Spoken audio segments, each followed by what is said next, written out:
Tonight we have something really good, a hot topic in the news this week. He's been charged with crime. This is a show where I try to educate real stories.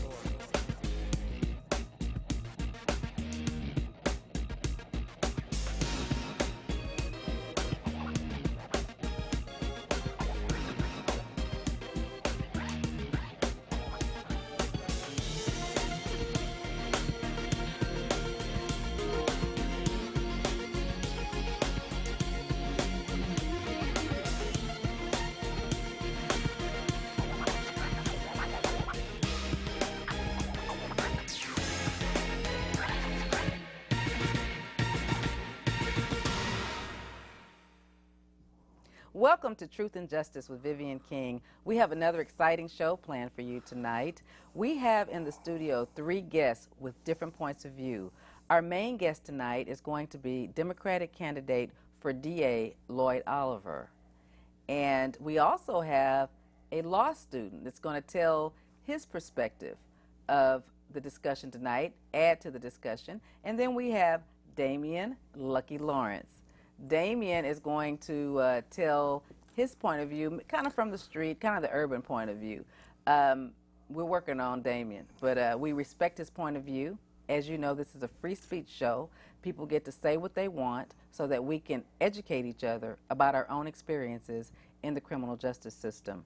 One of the reasons why Lloyd Oliver wants to tell his story tonight is because he got a little bad press with our local newspaper. It focused on a criminal case that he had once upon a time where he was charged with barratry. And I'm going to read those charges to you, but they never told the other side of the story, and that is the Republican candidate has also had some interesting things and bad things that have happened that are in his personnel file. Although I like both men, I think the viewers should hear both sides of the story so that they can make a decision on their own. Let me read to you the barratry charges and just explain to you what happened. I'm reading the charge, and it's public record, of Perry Mason. Perry Mason, back August 5th of 2009, was charged by the grand jury, indicted by the grand jury of Harris County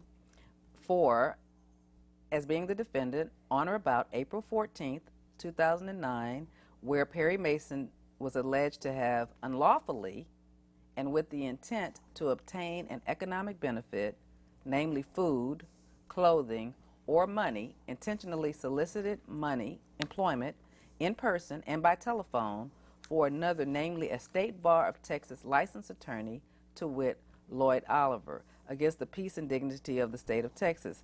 So Lloyd, thank you for agreeing to tell your story and to talk about your candidacy.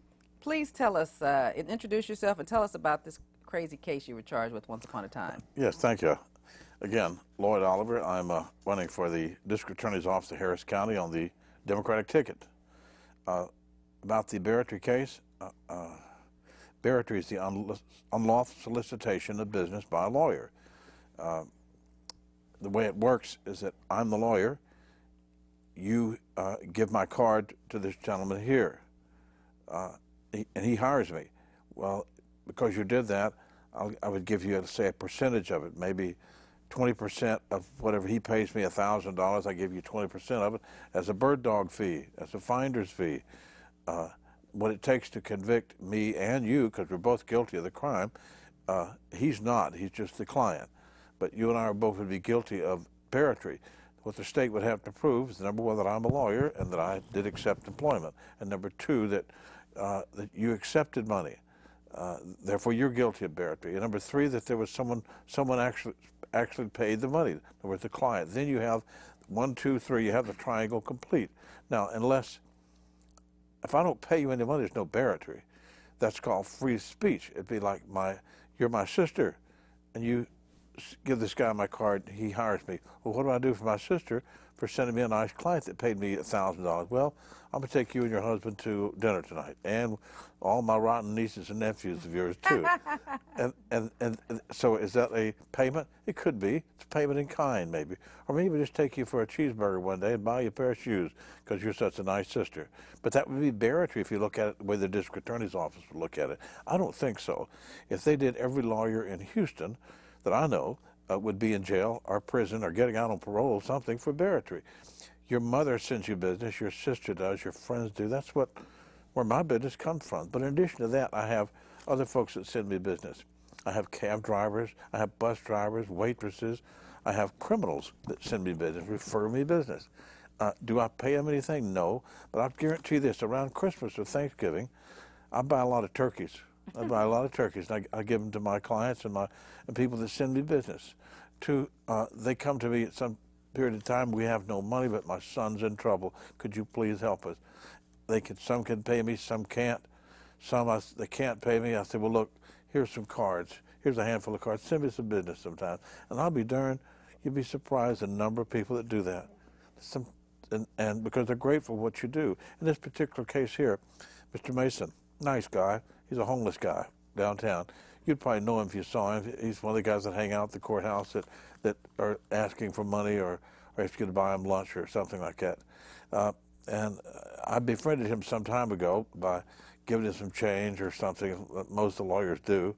Lawyers are suckers. All those bums know it, all right? Well, and Mr. Mason's a nice guy, big old guy, harmless as he can be, no criminal history, no drugs, no alcohol, but just a nice guy. But he's got other issues, and he's homeless for the most part. And on this particular occasion, I'm walking from the courthouse to my old Jeep, and one morning after I finished my morning docket, and there he is, and says, Mr. Oliver, I'm hungry, could you buy me something to eat? Well, I don't know what you do when a man asks for, could you buy me something to eat? But I do, if I can. If I can't, I'll buy him something to eat. I said, sure, get in my Jeep, we will get something to eat. I'm hungry too. So anyway, drove from there to a Whataburger and bought him a double meat, double cheese, double everything else, and he wolfed it down. He was a hungry man, all right? And we talked along the way, and about things guys talk about. Stopped at a Goodwill store and got him a shirt because his shirt was really soiled, and I think that was it. No, I got him some socks. They had some socks there. This guy, and I went to another store to buy him a new pair of shoes because his toes were sticking out of the end of his tennis shoes, and he looked pretty pitiful, and he's walking awkward because the heels are all run down, and it's just a mess. And I stopped at the big and tall shop, and they didn't have a shoe that large. 17 and a half. I've never seen anything like that. Largest foot I've ever seen in my life. The third store we stopped at, we found a shoe, bought it. It was $14 or something because they'd had the shoe so long as a display, I presume, and no one was buying it because nobody had a shoe nobody had a foot that size. So Perry got a new pair of shoes and a cheeseburger and a shirt. When he got out of the Jeep, I gave him a $20 bill and a handful of cards. And I said, send me some business sometime, guy. He said, fine, fine. And I took off. That was the end of it. I'll be darned if a couple of days later somebody called me and told me that I recognized by the way the guy gave the description, he had referred him and blah, blah. Anyway, it went from there. And the guy hired me and paid me. Is that barratry? No. But if you talk to those prosecutors, some of those prosecutors over at the district attorney's office, Harris County, absolutely, it's barratry, absolutely. Now, hold on, let me ask our panel just to see what they think. You're a law student. This is a test. Jelani, welcome to the show. Thank you for a different point of view. Do you think that he committed an intentional crime by being nice to a homeless man? No, ma'am, I don't. Why not? I don't. I think that we should have more of those acts in everyday society, people who are willing to reach out, help. So I don't think it was a crime. I think our society should have rewarded that type of behavior. So I don't think it was a crime. Thank you. Yeah. Okay, Damien, tell me what you think about that. Well, I mean, actually, I don't think that should be a crime at all. I actually think that it needs a lot more of that. I mean, but when you look at a DA's, position, and you look at an officer's position, a lot of the officers call DAs for favors, and the DAs grant them that. And I think that after that, they go to a party or they go to a bar and buy each other drinks, sit down and buy each other dinner. So, I mean, I don't see it. That's an interesting point of view. It is. That's an unusual point of view. But it's interesting because DAs do that. We know that. I mean, DAs, sure. Defense lawyers, cops, they're all married to each other, so somebody had to say, let's go out. When you buy an ad in the Yellow Pages, we lawyers do that, you pay them money, they send you a client. That's Right. barratry, technically. Right. Technically, it would be.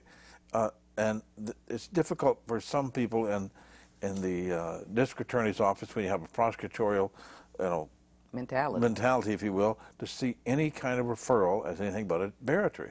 And it's just hard not for them so. to see kindness also, because you were kind to him. They know that Perry Mason was standing at the jail handing out your cards, Yes, and he people was. hired you. But they never knew that you were just being nice to him just because. And lawyers make our living by referrals. I mean, I have a client now I'm representing because his lawyer got arrested, and he'd been on my show, Anthony Childress. I just did it out of the kindness of my heart, but like you, I said, refer me some business. Because I've helped so many people, and they never refer me business. It hurts my feelings. And this one client of mine, he rides the bus to my office and gets a handful of my cards. He said, Miss King, everybody I see, I'm going to give them your card. I know you're running for judge. He actually is passing out my judicial card, but my running for a judge. And I've had people actually call me and say, hey, Miss King, you helped me 15 years ago. I didn't know you were running for judge. Wow. This guy passed out your card.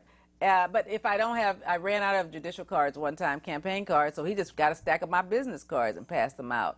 I'm still representing him. Is that barratry? No. It's just sometimes people do nice things for people who've done something nice for them.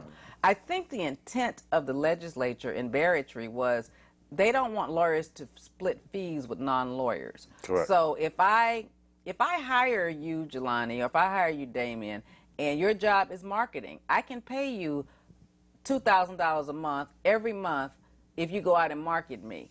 But I can't split the fee. I just have to pay you $2,000, period. Do you understand what I'm saying? I can't. I'm not supposed to split it based on if you get me one client, then we go. You're not supposed to break bread with every case that you get. Right. That's what's illegal. They don't want us to do that. But there's a fine line between free speech, advertising, because as we know in corporate America, everything is you rub my back, I rub yours. Exactly. Everything in corporate America. That's In fact, on our income tax code, and I was an accountant for 10 years before I became a lawyer, you get a business deduction for entertainment. Who are businesses entertaining if it's not their clients or people who are referring them business? That's correct. Just like you said, if you took me to dinner for referring you a case, technically you can write that off because you have talked about business. Correct. And that's the way business flows in America. So anyway, tell us how the case ended up. Well, the indictment was, that's Mr. Mason's indictment that you read from there. Mine was very similar to that, in that I had bought this man a cheeseburger and a pair of shoes, and they interrogated him, squeezed him, put him in jail, high bond poor man couldn't make, and squeezed him. He didn't roll over. The only way he rolled over said, look, that man never paid me any money.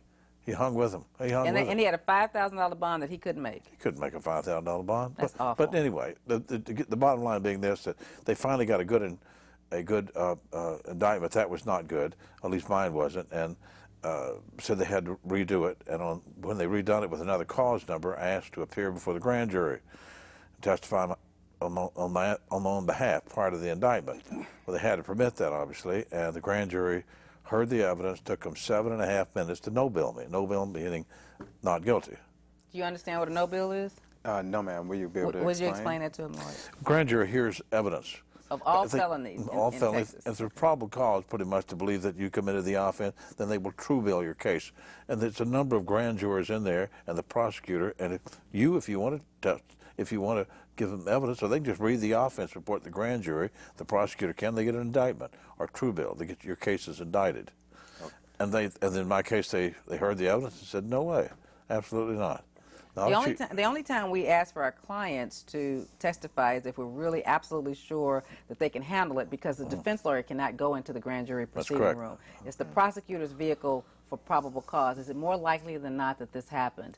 Now, if a lot of the cases that lawyers take before grand juries are like if we have sex offender cases, like the boy is 17, the girl is 13, and we don't want them to get indicted, so we tell the jury, look, they go together. Even though the law says it's statutory rape because she's underage, that's her boyfriend.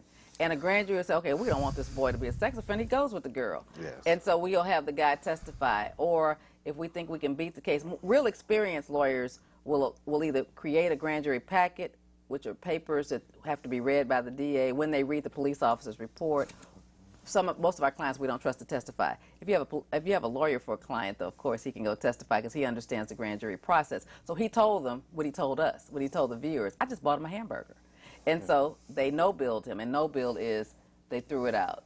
Let's take a call right quick. And Damien, can you hold that thought, sweetheart? Sure. Okay, let's take a call. Oh, I guess they hung up. Sorry about that. Sorry, caller, call back.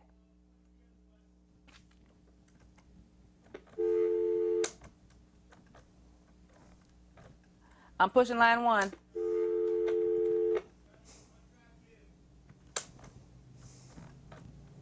Line 2 doesn't work. Okay, tell us your thoughts. Yeah, I was going to ask a question. Like, how do they go about finding out, you know, the circumstance of you bought a person some shoes or you bought them a hamburger? Or... See, what we're trying to tell you, Damien, is that the police officers looked at one point of view. They saw this big old 6'5" man at the jail when they let everybody out at night at midnight, passing out Lloyd Oliver's cards. Okay? So they're already mad because he's passing out his cards, and that's when they let everybody out at midnight. You know how that goes. And cab drivers are giving people calls home.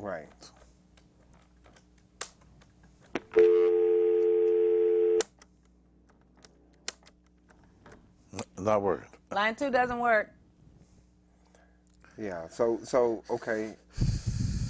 But how is it a crime? I mean, I'm getting the picture. So it's because they assume that Lloyd Oliver, and sometimes people, just like they don't like people in the streets now, you from the street, cops might have you on their radar. They say, whenever Damien doing something, we're going to run him in. Lloyd is one of those people under the radar. Okay. Now, I'm under the radar. That's why I'm a big mouth lawyer. I fight for my clients. Right. I'm under the radar. If I step 1 minute out of line, it's kind of like Police Chief Bradford. If you're around when our police chief got arrested, some people are under the radar. Well, they're not following the process because there is a machine in Harris County that everybody has to do a certain things. You know how cops cover up for each other, and if we step outside of that line, we're targeted. And that's why we need y'all to support us, because we're like the renegades like you are, but we're working within the system. And so Lloyd he's going to speak up.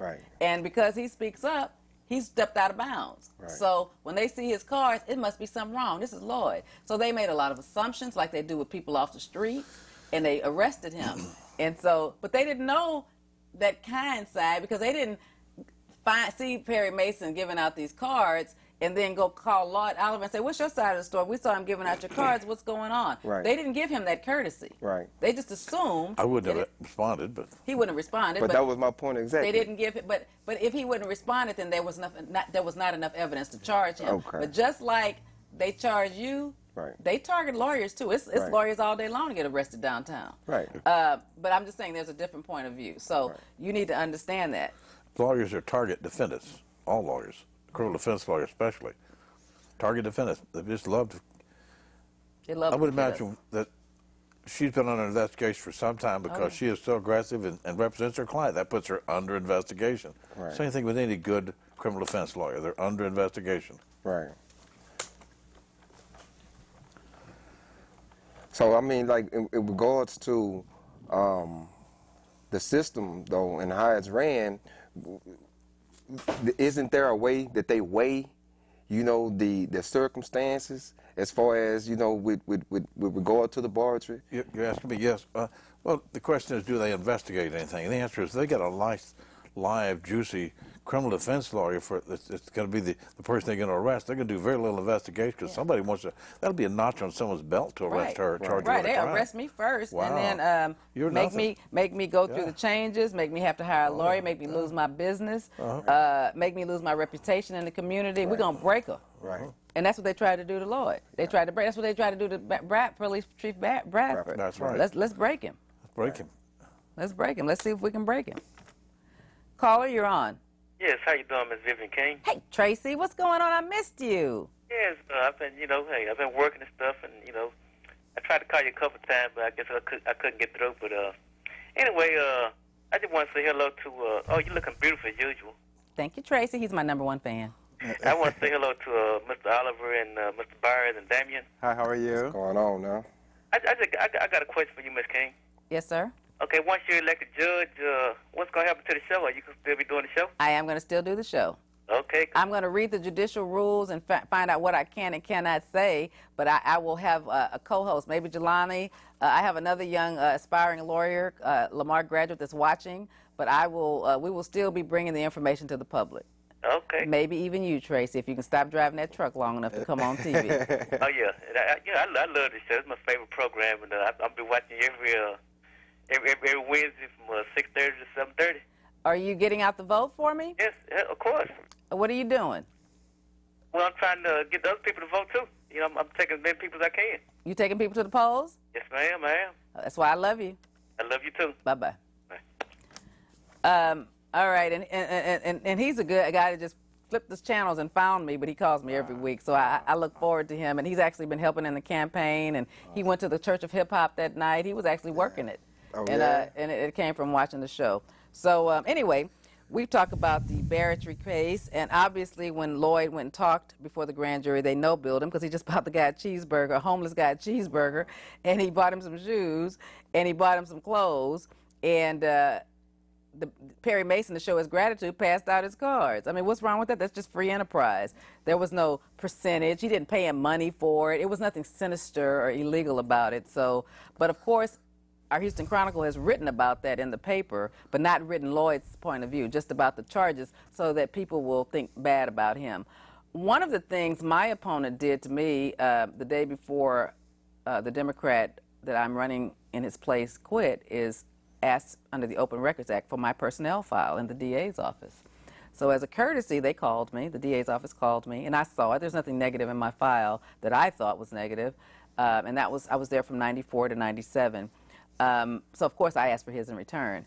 Likewise, Lloyd Oliver asked for his opponent's personnel file under the Open Records Act. His opponent is Republican Mike Anderson. And I like Mike Anderson as a person, and he has a right to come on the show if he'd like to come on the show also. But Lloyd is going to highlight some things in his file that the Chronicle didn't write up about Mike Anderson. Sure.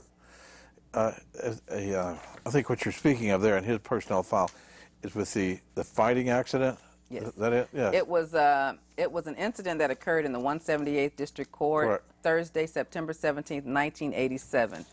Yes, and he was the prosecutor of the court, and he got in a fight with a complaining witness, somebody that comes there for protection, for asking the district attorney's office, please help me with this criminal incident. And let me just say it this way. If you come to court to listen to a trial and the DA calls someone the victim, this is the victim. Yes. The official word is complaining witness, but it's the victim of a crime. Thank you. That once a trial was about to begin, according to the personnel file, in Mike Anderson's own words, the guy didn't want to press charges anymore. He said it was his a relative. He and his best friend or something like that got in a fight, Right. and after a couple of men might do, a few weeks later, you know, everything's healed and they're no longer mad at one another. But it's a felony, so it must have been a bad fight. Well, it was I think it was an alleged weapon involved, okay. But they didn't want to pursue it. We've been friends since we were 10 years old, and we ain't gonna let this. And they were out drinking beer together soon and being best buddies, you know, like they always were. And he just didn't want to pursue it anymore. Also, he tore up some piece of his property, kicked over his motorcycle. He made restitution, fixed the guy's bike, and they're buddies to this day, probably. But all of this was with your opposing party, with my opponent, yes. Well, we're talking about the facts of the case that he was prosecuting. Okay. He's there. The prosecutor, Mike Anderson, was defending the victim of a felony aggravated assault with a deadly weapon, okay? But the victim is saying, look, Mike Anderson, I don't want to prosecute him. He's my buddy. He's my friend. I don't want to pursue this. It's trial day. They're in the courtroom. Everybody's there. The defendant, his lawyer, the complainant comes in. I don't want my friend has made restitution to me. We both got out of hand. Let it go. But one of the things prosecutors do a lot, and I don't know if Mike did this, but a lot of times they'll say, oh, no, you don't testify against him. Yeah, the government's wasted too much money on you. Hostile witness. Yeah, I start witness. You know, they put a lot of pressure on people, and if you're weak, you take that. But somehow these guys got in a fight. So talk about it, Lloyd. Yeah, what we see from the personnel file. And they apparently it was like someone grabbed someone or someone shoved someone, and pretty soon they're on the floor. And the bailiff They're rolling all over the floor. Yeah, and he bumped his head on the victim bumped his head on the scuffle on the judge's bench or the table or something. Had a cut on his head. So there's supposed to be blood involved and a cut on the victim's head and blood everywhere. So it was a bad fight. Bailiff handcuffed him, and I think that was pretty much the end of it. As far as the scuffle went, my opponent said, you know, he started it, I didn't, and you know, that's where it's left off. And it's never been, you know, never been prosecuted. And if I'd have known about it earlier, I would have tried to find Mr. Fields and see if we could have him on here. This happened in '87, so that's a long time ago. Yeah. But Jelani, let's talk about this. What do you think about a prosecutor that's now, if the Republican wins, he's our prosecutor that's having fist fights with victims in cases? What do you think about that? That's definitely not good. To be in that type of position, you have to know how to manage your anger, manage your emotions, and for that to be on your record in that type of position, we both know as as lawyers, as attorneys, we're held to a higher standard. That's the motto. And to be in that position and you let your standards down, that's questionable to your character and fitness. It's questionable. So, you know, I would have some issues. I would have some issues. Kind of strange? It would. I would have some issues voting for someone who has that type of record. We all, you know, can move on, but that would be a question in my head. What about you, Damien? What's your thoughts on that? Well, my thoughts, I mean, I would have wondered why the district attorney wouldn't have been charged with a crime and prosecuted as just like you would if you had a fight. Right, as he's trying to prosecute others, you know. And that's an interesting question. What I told, we talked about this a minute right before we started, I told Damien that when prosecutors' roles are to accept charges if they hear of a crime, prosecute people in court, plea bargain, try cases. Judges, as I've mentioned before, listeners, are referees, kind of like a football game between the offense, the prosecutors, and the defense, which is the defense lawyers, and they're the gatekeeper of the Constitution. So, if the bailiff, who is a police officer, made a report and turned it into the DA's office, are they going to really prosecute their own? Right. So that becomes the question. What do you think, listeners? Do you think they're going to prosecute their own? Call me and let me know what you think. Damien doesn't think so. Damien's been to prison. He's wondering, hey, if that was me, I'd be going back to prison. I've been now. You'd be in prison, wouldn't you? Yeah, they would have prosecuted me a long time ago. Right. And I would have still been suffering for it today. Exactly, exactly. So, callers, if you're listening, tell me what you think. Do you think it was fair? I got a call coming in. Let's take it out. What do you think? I think it was fair. I got a call coming in. Let's take it out. What do you think? I think it was fair. I got a call coming in. Let's take it out. I'm sorry. I was calling actually with another comment. Okay, turn your volume down and just talk into the phone. Oh, okay. My comment really pertains to Mr. Oliver. And I would like to hear from him why the Democratic Party has attempted to remove his name from the ballot. Okay, we're going to answer that right now. Thank you. Thank you. Let's talk about that. Good question. Very good question. Yes, the Democratic Party is not who attempted to remove me from the ballot. The Democratic Party is you and I, everyone sitting at this table, I'm going to imagine, most of our listeners. Certainly we would hope 51% of the people that voted or will vote this time around. That's the Democratic Party. That's the real people. There's some fine, fine people there. I'm sure there's a few not so fine people in both parties. That's the Democratic Party. Now there's a couple of goobers, that's what I call them, a couple of goobers, that is our present chairman of the Harris County Democratic Party and our ex-chairman. One of them's named Bernberg, and the other's name is Lane Lewis. Between those two, they conspired, if you will, to have my name removed from the ballot because I had made a positive comment about our present Harris County District Attorney. I said that she's done her name is Patricia Lykos. She had done a great job. She's the first female district attorney we had in Harris County. I was real proud of her for who she was, where she was. She had she was a Democrat at one time, but started running as a Republican. She had some very innovative ideas, some policies that we all like. They worked for the citizens. They worked for defense. They worked for the people that are charged with a crime. And I supported her and her policies. And I made a comment publicly on a talk show, if you will, that if I had been a Republican, I would have voted for her. Right. By golly, if I could have voted the Republican primary, I'd have voted for her. And let me make a comment here. Lloyd Oliver has an absolute right to free speech. Right. And if I was a Republican, I probably would have too. She gave us police reports. One of the things we asked her when she ran was defense lawyers wanted police reports. We got tired of going to court, trying to copy it down, prosecutors saying, don't write it down word for word. And one of her campaign promises was, I'm going to give y'all police reports. And by golly, she kept that promise. Sure did she? To the chagrin of many prosecutors. Also under her office, didn't she do the public defenders? Didn't she bring it No, up? that's actually the commissioner's court. She didn't have anything to do with that. But what she did do is, I think she hired more minority prosecutors. More women. More women prosecutors. Because when I was there, when there were 200 assistant DAs, it was always this magical number of 14 blacks. Only 14 blacks. No matter how many prosecutors, 14 blacks. I think they don't have that count anymore. So, and under her administration, she also said blacks are traditionally stricken from juries. And it's a challenge called Batson versus Kentucky. Yes, You should know that yes, case. yes. And so prosecutors always ask this little roundabout question like, who doesn't want to sit in judgment of people? That's the black question. Because all black people are going to jump on religion. Oh, because of religion, I don't want to judge people. And we're the most judged people in the world. So that drives me crazy when I hear that. But it's the black question, yes. okay? One of the things we talked to her and Leitner about, Pat Lykos and Leitner, is not to have that. And they promised that their prosecutors would not do that, and they would be reprimanded if they did it, so that we could have more minorities. And so there are more minorities on juries now under Pat Lykos, because they'll get in trouble for it. Another reason why voting does count. Right. Hold on just a second. Let's take a call. Caller, you're on. Please turn your volume down and talk into the microphone. Into the phone. I have one more question for Lloyd Oliver. You will not turn that volume down, though, ma'am. I just did. No, we hear you. We hear me. I'll turn it off. Okay. Thank you. If I were to believe what the Houston Chronicle wrote, they said that Lloyd Oliver didn't really want to win, that he was only running to expand his legal practice. Would he please comment on that? You're speaking to Lloyd Oliver. You want me to comment on it? Yes, please. Okay, every lawyer should run for public office. You know, lawyers the only one that can run for a judgeship. You have to be a lawyer to be a judge. I see no reason why the benches should always have a Democratic opponent, Republican opponent in the primary, and in the general election there should be an opponent. It keeps those judges honest. It keeps one foot on the ground, gives them a little dose of reality. They should have an opponent. And I've run several times for the bench, and will continue to run.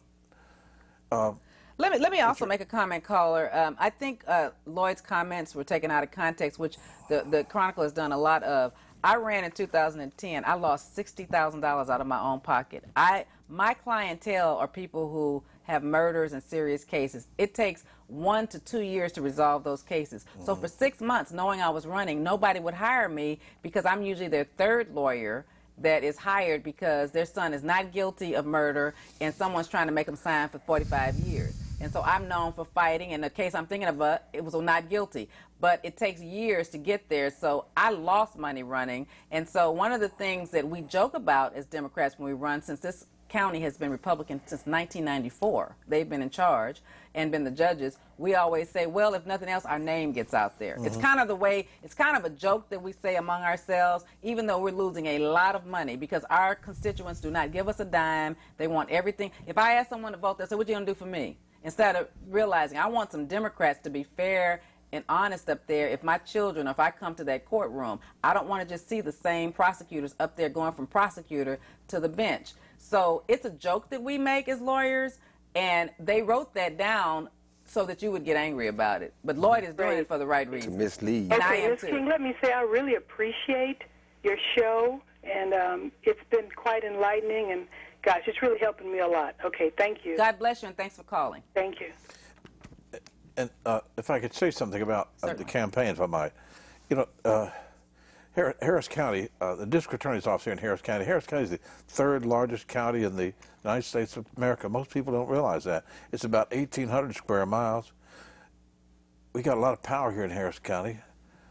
That's why folks need to vote. We got the power. You know, in addition to being the third largest county in the United States of America, we drive Texas. Harris County is the most populous county in the state of Texas, the biggest state in the union. We drive Texas, Texas drives the nation. We're pretty darn important. What we do here counts, really counts. And if you don't vote, you don't count. So be part of the team. Vote. Please vote. And one of the things that angers me so much is when I hear our governor say he's not going to accept federal dollars. On the same line that Lloyd is saying, the biggest states of the 50 states are Texas, California, Florida, and New York. We pay all the taxes. That's that right. federal income tax that's coming out of your check every month is going to the federal government. And the government is supposed to look out for the health and welfare of the country. And that means those federal dollars are supposed to come back through the states. When our governor says they don't want our money back, when we've paid, you take that pie and we've paid most of it, then that money is then going to go to small states like Delaware. That's why all your credit card companies are out of Delaware. That money is going to go to Maine.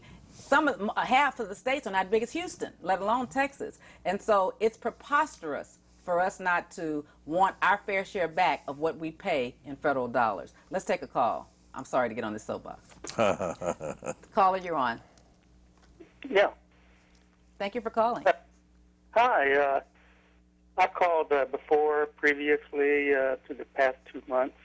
Thank you. And, yeah, my name's Jesse. Hey, Jeffrey.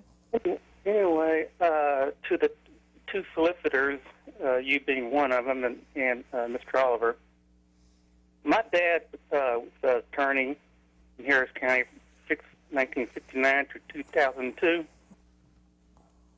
And ever since then, and I've lived in Austin, Travis County, even in San Antonio, up Bandera Road. You're familiar with that? Yeah, I'm from San Antonio. And Dallas. And I'm out of here. I've got my place up for sale. I'm 61 years old. And my comment is, good luck to both of you. Well, thank you. What do you think about the DA race? Do you have any comments on that? Well, first off, my comment is it hasn't changed one bit in Harris County. Not all this political stuff. It hasn't changed since I've been introduced to it. With my dad running through different. It hasn't changed one bit. And you were so right about that. And let me tell you what frustrates me about Harris County. Johnny Holmes was a DA for many, many years, who I respected, I worked under. And then Chuck Rosenthal until there was a disaster in the news. And my hometown of San Antonio, Bexar County, like every 4 to 8 years, there's a new DA. Travis County, they pick new blood. It's like the population of Travis County, which is Austin, and Bexar County, which is San Antonio, is more educated. My San Antonio is 5% black. My family are uneducated. My parents are dead. I was raised by aunts. And they're uneducated, but they know who the DA is, and they know who the judges are, and they make sure to know who they are and vote for them. And if they don't like what they do, they vote them out. And it's so interesting to me about this machine in Houston, Harris County. It's like the DAs are always right. Nobody votes. Whatever they say goes. And they don't have people being accountable for their actions, which is one of the reasons why I do this show. I think that there should be another point of view, and I think that people should know what's going on at the courthouse. And you'd be amazed how much people complain, and when I ask them to be on the show that I produce and pay for, they're scared to talk about it. It's almost like the police or the mafia. Like they're scared they're going to get in trouble if they say something. And this is their city. This is our city. We control what happens in this city. And I want us to all participate, black, white, Hispanic. I want us to have a better situation, and I appreciate your comments. My second comment, I just perhaps make a conspiracy. I tried to get through several times at the first 8 minutes of the show, and couldn't get through on line 1 and 2. But and I've called in before, and that's never happened. So, and thirdly, we were having some technical problems. I'm sorry. We fixed it when I was. You didn't see my face. You saw Lloyd. They came and fixed it. We were having some phone problems. Mm-hmm. So it's only in Harris County, and not in America. It's Texas. What can we do to change it and make it better? I want to make it better. I'm willing to work to make it better. What do you think we can do? Well, I've been through different courses in Harris County. I'm a violent crime victim, so I was robbed and shot in Dallas 31 years ago, and so I work with retired as a counselor, victims and violent crime victims of America, those organizations. But it's not exactly what I can do because I'm out of here as soon as my townhouse is up for sale, and I'm only in Harris County about 5 months of the year. I'm in the RV traveling. Okay. But what you guys can do and the listeners is get involved in the community.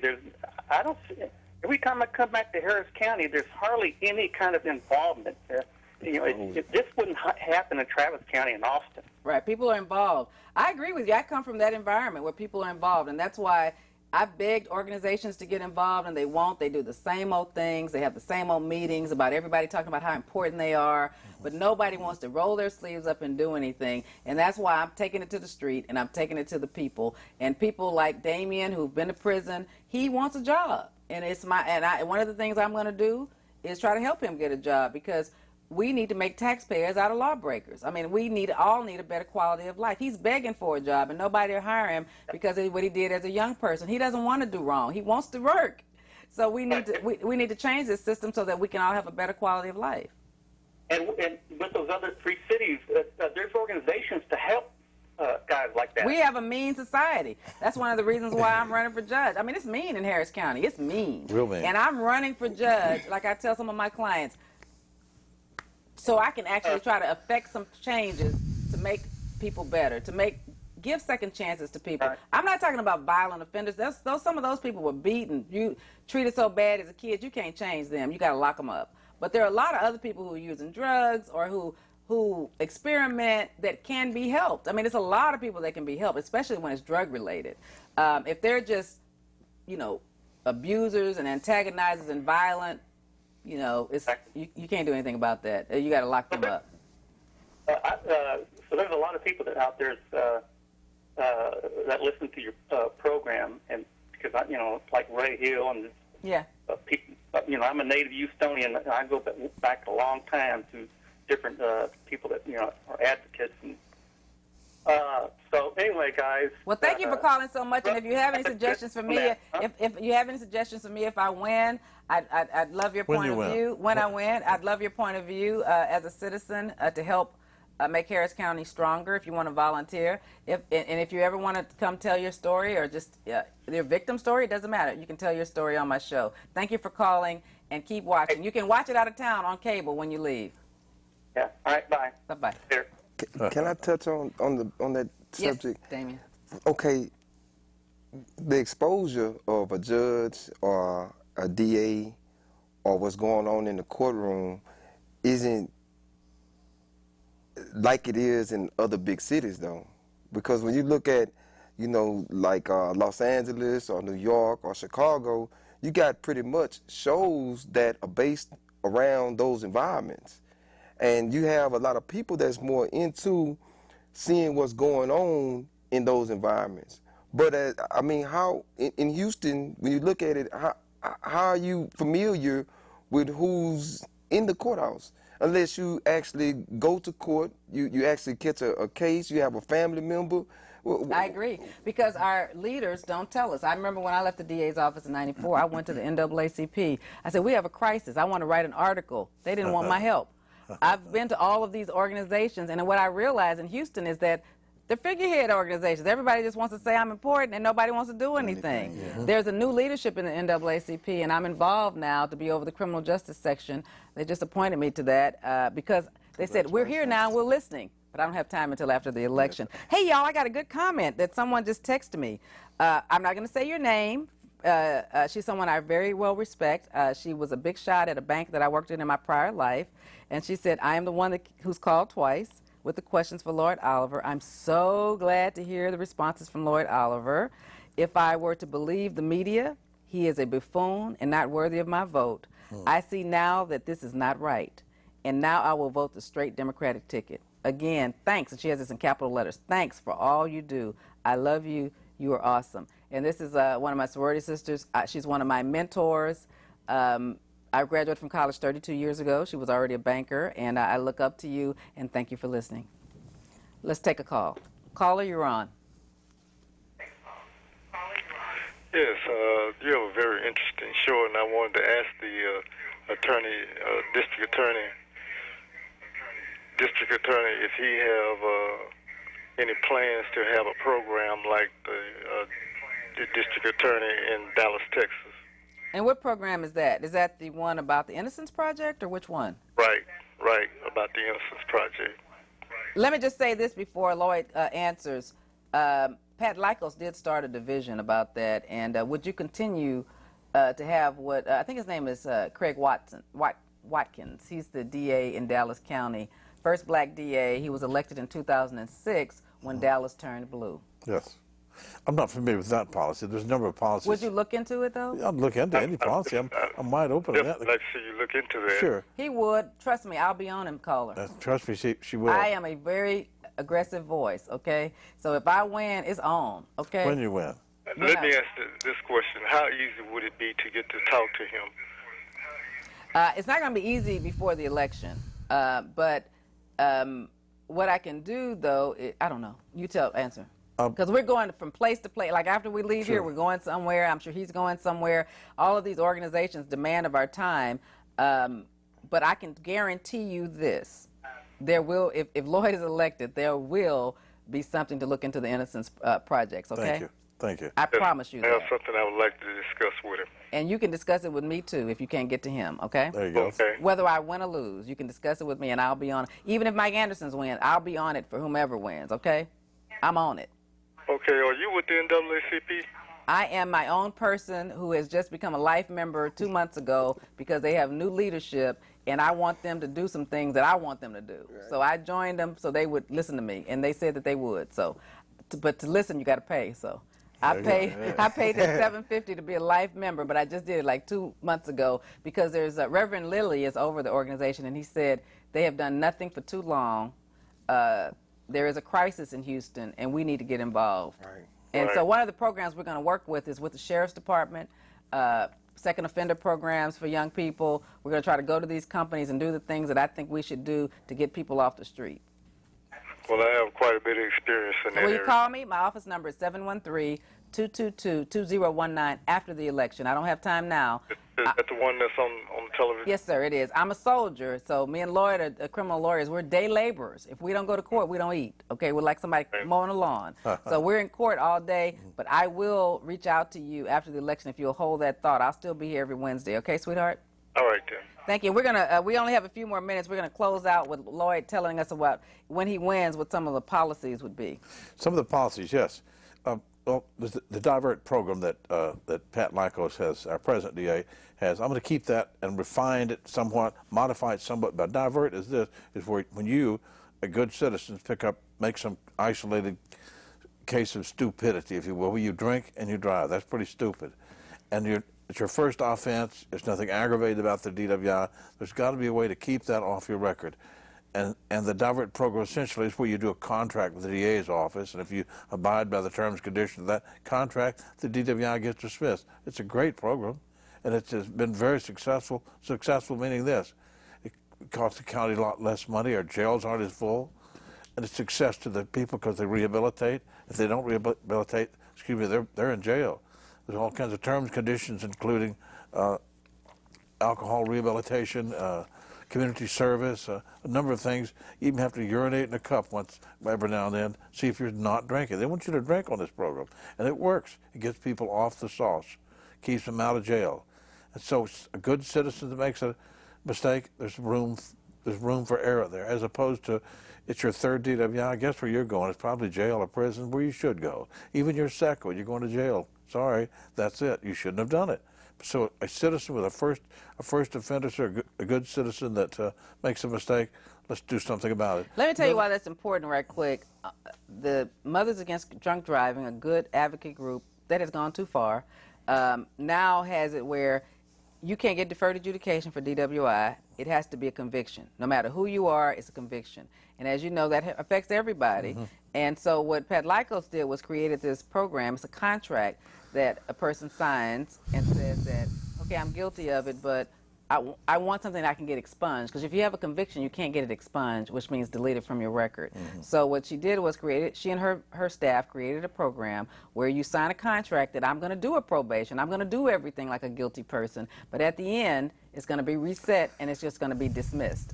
And when it's dismissed, the only thing that you can get expunged is dismissals or not guilties. And expunged means every organization gets a court order to delete it. Arrests, pretrial services, any agency that touches you when you get arrested has to delete it. wipe it from their computer system, and you can say it never happened. Except that it is on your driving record. So it's not really, yeah. I thought DPS got a court order to It's not really expunged because it's a contract. At the end of the year, they tear up the contract. It's dismissed. It's dismissed. So but 2 years later, after that, you can apply for the expunction. You never had a conviction. Remember, it's dismissed it's dismissed. Yeah, but I'm talking about the expunction of the arrest. Oh, okay, all right, of your That's arrest. What I'm talking okay, about. I'm sorry. The other program that that was the trace policy. Trace meaning a trace amount of drugs. What are we going to do with that? Again, we have trace meaning it's in the palm of your hand. You can't see it. Trace meaning it's not. You can't intentionally possess what you can't see. Maybe it's a residue in a crack pipe. What do we do with those cases? Now, before Pat Lykos, they got arrested. Got charged with a felony. Got charged with a felony, but she stopped that, and you would keep that policy. That's right. I would keep that policy. My opponent wants to do away with the divert program, the DWI thing we just talked about, and the trace policy. He wants to start arresting for trace. That's those crack pipes, and you know, crackheads keep crack pipes. There's nothing in there but trace. But under Pat Lykos, they stopped arresting them for that. So that freed up a lot of jail space. But one of the reasons why Mike Anderson won is because he went and told the strong white Republicans, she's not arresting criminals, and she's not she's giving people second chances on DWIs and scared people, and that's how he beat her. And what Lloyd is saying is that those policies that she put in that we like, because it gives people second chances, he would keep. I would keep it, but on the trace policy, a trace amount of substance that you can measure, they can determine that it is a controlled substance in the pipe. What do we do with it? Let's prosecute it as a paraphernalia case. Don't dismiss which is Class C. And let them arrest them. Give them a history. But don't of that. give them a felony. If it's your third trace case, maybe it's time we've done something with it. We're going to prosecute this as a felony. I don't know. But on the first one, again, these on a case-by-case basis, when a citizen, a good citizen, does something stupid, like has a trace of some controlled substance on them, let's give them a way out. Let's prosecute this as a paraphernalia case. Two, we don't have, if we do these two programs, just these two programs alone, we don't have some darn federal judge running our jails. We're not shipping our inmates, if you will, off to Louisiana, costing the county a bundle. And let me try to slow that down for you a little bit. Yes. Lloyd needs to tell, what he's trying to tell you is that at one point, especially before Adrian Garcia got there, our jails were so overcrowded that the county was paying millions of dollars to Louisiana, Newton, Texas. It was like 3 or 4 places they were shipping. And these are people just awaiting their court date. They're not doing time. They're awaiting their court date. So that means they might be in Louisiana, and the lawyer can't even talk to them before trial, because who's driving down to Louisiana for a person who's barely paid you? They might be in Newton, Texas, which is far away, contracted out, because our jails are overcrowding with crack pipe cases. And as you know, if you know anything about it, it's just trash. It's like an empty Coke can. It's just trash. Now, if they get another piece of crack, they're gonna smoke it. That's why they keep the device. But they don't have any crack. They're just keeping it. So we're gonna run them into jail. I mean, drugs are an interesting and topic for a whole nother show, because half of the movie stars, half the people that are rich are in rehabs behind drugs because they weren't caught in a car and illegally searched and gotten the drugs out. So we run up all these citizens in jail. 75 of the people in prison are there from what happened in a car, where half of the movie stars we know are drug addicts, but they get somebody else to go get them, and they can just go to rehab. It's crazy. Anyway, sorry to digress. Yes. The way we remedy this is, and we have to remedy it locally. We start off with the district attorney's office and our district judges. We can make law here. We can make law. The district attorney's office is sworn to follow the law. That's what the legislature does. We're not to make the law, but at the same time, we can set policy. We can set policy and make things happen. Another thing you can do is, like in Dallas County, they started doing is, if it's weed in somebody's car, they can give them a ticket to come to court. That's correct. Our county chose not to follow the law and give people tickets. So they're running all these people in, saying their cars smell like marijuana, and they search their cars and they send them to jail. Well, in Dallas County, they stopped that. They just give them a ticket to tell them when to come to court. We can do that. So it's not discretion here. It is their discretion, but they are using the discretion of sending you to jail, because they tell the police unions have told the DA's office, if you don't accept these charges, then we're going to stop arresting people for other crimes. It's like a battle of the power brokers. Right. But a new DA could change that policy and take it to the people and say, do you make them follow what we say do, or fire some of them? But you've got to kind of be heavy-handed. And the problem is, it's not like TV down there. Everybody's on the same side. You know, on TV shows, you see people battling in Law and Order, like the lawyers are fighting with the cops and smart mouthing each other. Trust me, it is not that kind of system down there. Everybody agrees, everybody, you're the greatest, you're the best. Oh, you did something wrong, let me figure out how to fix it for you. It's not that system. There has to be a system of accountability, and I'm hoping that Lloyd will do that. He will. And if I don't, guess who's going to be knocking on my door? I will be in your office. Thank you. Thank you. We have 3 minutes to wrap up, so I'm going to close with our next DA, but right now I'm going to let Jelani say how this experience tonight has been. It's been a wonderful experience. Thank you so much for inviting myself to the show. And this past week, Ms. King actually came to my law school for her campaign and talked about her show. And I was very interested just to hear about the topics and what's going on. So I definitely plan on coming back, being more involved in the studio and the issues that you have. And yes, I think this is very necessary to get political issues to the forefront, to the street, in layman's term for the ordinary human being, so we can understand it and vote with the educated vote. So I think this is very important, and thank you so much for inviting us. Okay, we have about 5 more minutes. Damien, tell us what I'm saying 5 minutes. My director might say something different. Right. But Damien, tell me how this experience has been for you tonight. It's been a door open to get a little bit closer to the people that's, for one, in the streets, and to bring them closer to the people that is going to be in control of their lives. Because, so don't you think that you should be more involved instead of less involved? Yes, to an extent. Can I get a commitment from you that you're going to be more involved in this is your community too, in a positive way? Right. I mean, I'm going to be a lot more involved. I'm not going to agree to say that I'm going to fully commit myself to that, because I have so many other responsibilities. We all do. But I do think that, you know, education is power. I think that when you're ignorant to, you know, the laws and what's going on in the streets, you don't have a opportunity to defend yourself accordingly, or to even be aware of what's going on around you. So, I mean, it opens doors for me, but I don't, you know, I'm not Keep gonna, listening. Okay, yeah, Lloyd, let's close up with you. I'm not through with you yet. I'm just starting. I just met him about a month ago, so I have a lot of work to do, but we're coming along. Come on, Lloyd. Tell me what your closing comments are. We have 2 minutes. It's all yours. 3 minutes. Okay. I hope I'm a project also. I appreciate that. I appreciate the opportunity of being here. Remember, this is the power comes from us people to the government. It's not the other way around. We control those folks that we elect. They don't control us. The power, we the people. Remember how it all started off? Remember that Bill of Rights? We the people. We the people. My opponent accepts campaign contributions from one law firm, the amount of $50,000. Wow. He also has a bondsman that's paid him a lot of money. Wow. The police union gave him a lot of money for his campaign. Who do you think he represents? Who do you think he represents? I don't accept campaign contributions from lawyers in the amount of $250 or more. I don't represent special interests. That's what you need. You need to elect you an official, a district attorney, a judge, your congressman that does not represent special interests, but instead represents Republicans, Democrats, represents we the people, represents in this case the citizens of Harris County. If you do that, they win. Support them, maybe with your money, with your cards, with a yard sign. Support those people.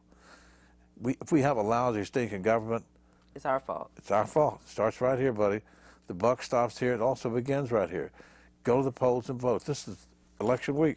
We're wrapping it up now. My director's telling me to wrap it up. Thank you so much for your attention in watching Truth and Justice with Vivian King. Get out and vote. It's early voting. Get out and vote. If you voted in 2008 and you didn't get a card, all you have to do is show your ID. Your names are on all the rolls. Go to any place while there's early voting now through November the 2nd. Show your ID card. If your address is different, it doesn't matter. They might ask you to update your address, but I've checked with the election officials. So you youngsters that voted in 2008, you can still vote. We need you. We need you at the polls. Go out and vote. Thank you again. We're going to have another great show for you next Wednesday. Please tell your friends to watch. I'm counting on you. And remember, I want to tell your story. Thank you for tuning in again tonight. We have something really good, a hot topic in the news this week. He's been charged with crime. This is a show where I try to educate